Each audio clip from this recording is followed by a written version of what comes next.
Alright, we are back for another D&D Movie Time. And today, we release our Fugitive review on St. Patrick's Day.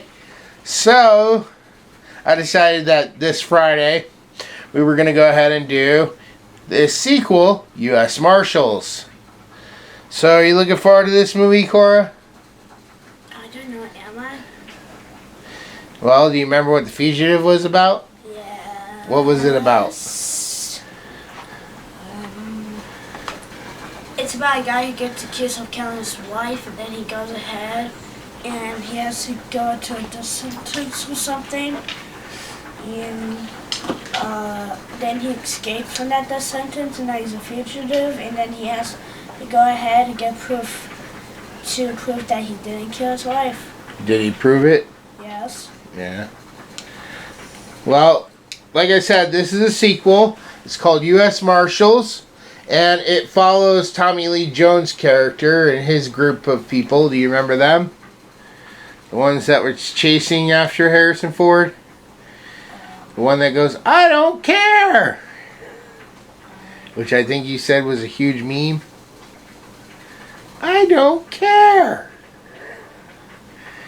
No, I believe you said it. Get Peter Pan right off of this dam! I remember the guy, but it's not me. Last time I checked. Well, what are you hoping to hear him say again? I don't care. I thought you would be like, I need a 10-block radius with I need you to check every hen house, outhouse, Penthouse, dog house,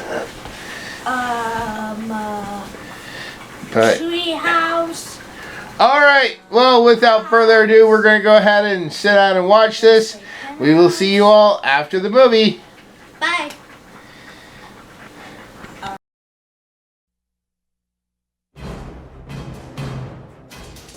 You saw him on the trail. You saw him on the hunt. And you saw him bring in the country's most wanted man. But this year, the chase begins all over again.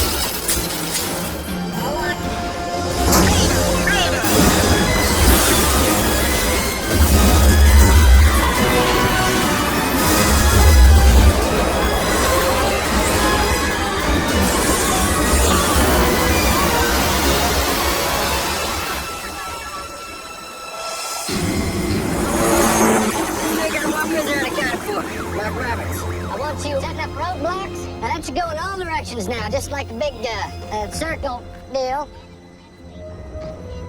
What do you think? All right, gentlemen, we're going to divide up and search every house, hotel, hospital, back road, and back quarters of Mr. Mark J. Roberts. Which one of you knows the most about this terrain?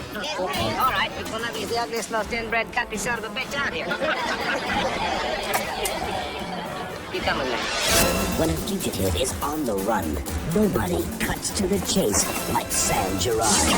But this time, his opponent is more dangerous. Ex-U.S. Marine Special Forces, ex-CIA. And the stakes are more crucial than ever before.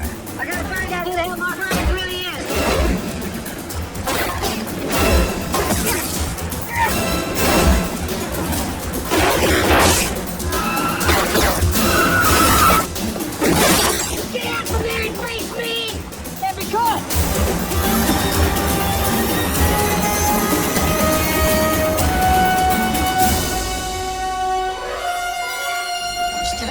He's armed, he's dangerous. What do you intend to do?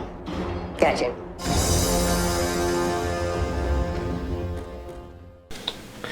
Alright, so we just finished U.S. Marshals.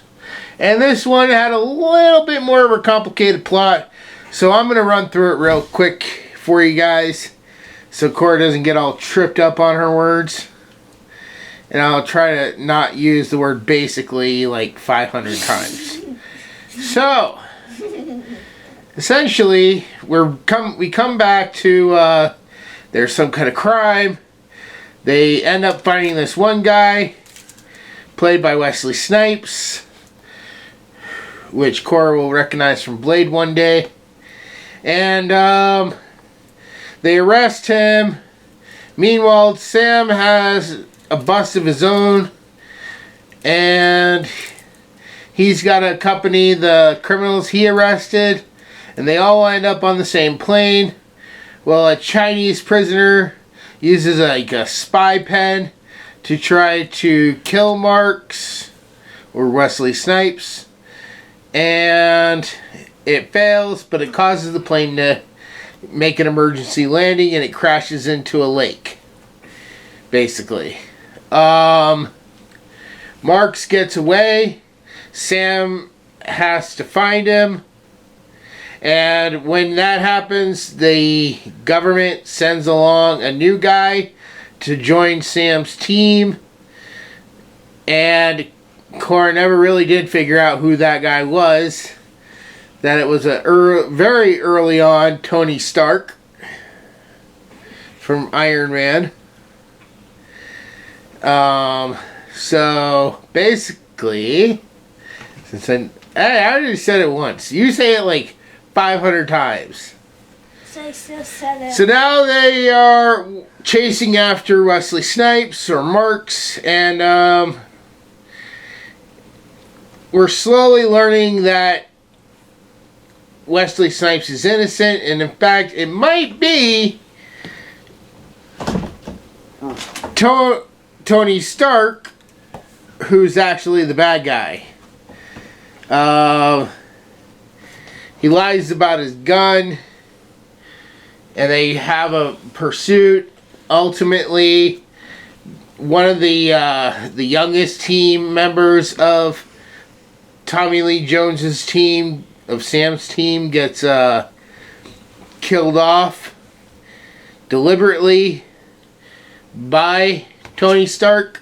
I don't remember his actual name in the movie, but he got busted trying to kill Wesley Snipes, and so Tony Stark ended up shooting the kid instead, which allowed Wesley Snipes to slip away. But then they finally catch up to him on a boat, and they capture Wesley Snipes.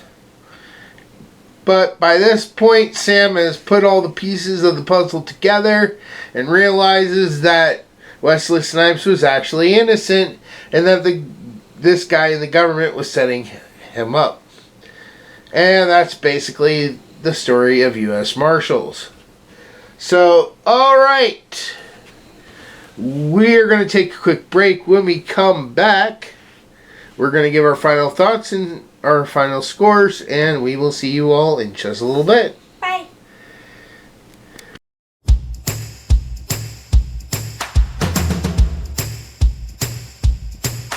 In silence of the snowy white, Morgana stands where shadows bite.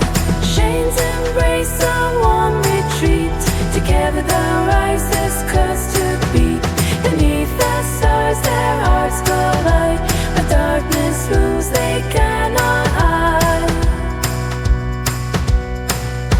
With every step they face their fear. In a world so cold, lost crystal clear. Together they chase the ghost of pain. In the North Pole's heart they'll rise again.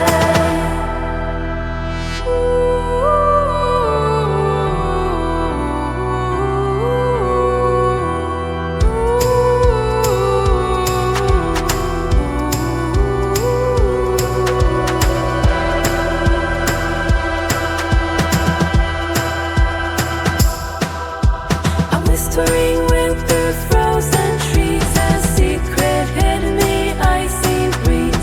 The governor's fate a chilling scream. Morgana's heart it starts to gleam. Trust was shown yet doubts take flight. Who is the true face of the night?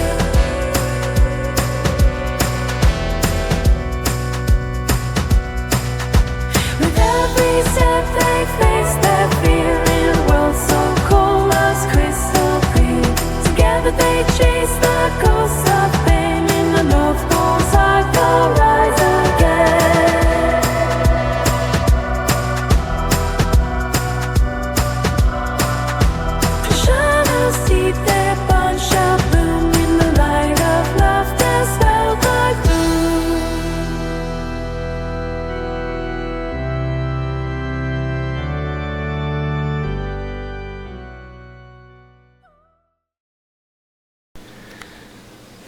Alright, we are back. Starting with Cora. On a scale of 1 to 10, what would you give U.S. Marshals?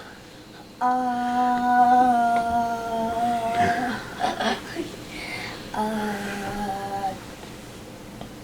out of 10. I didn't get it. 5 out of 10? I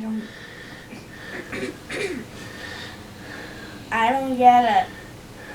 Okay. So I'm guessing between this and The Fugitive, you would pick The Fugitive? If I didn't understand that one either. How did you not understand that one either? You've sat here and told us what it was about twice. Both times you got the point. The guy didn't kill his wife, had to prove he was innocent. Okay, I did get it, but I also didn't get it.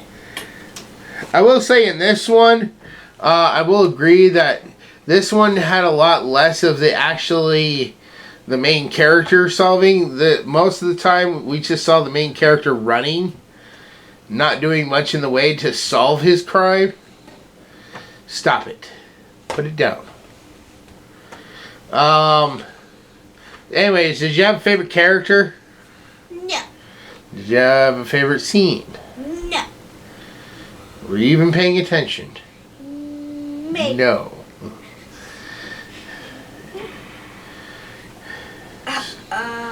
Half the time. So no wonder you only... You distracted me. I wasn't distracting you. You tickling me. Anyways. Then I guess moving on to my score. On a scale of 1 to 10, I'd give this probably an 8 out of 10.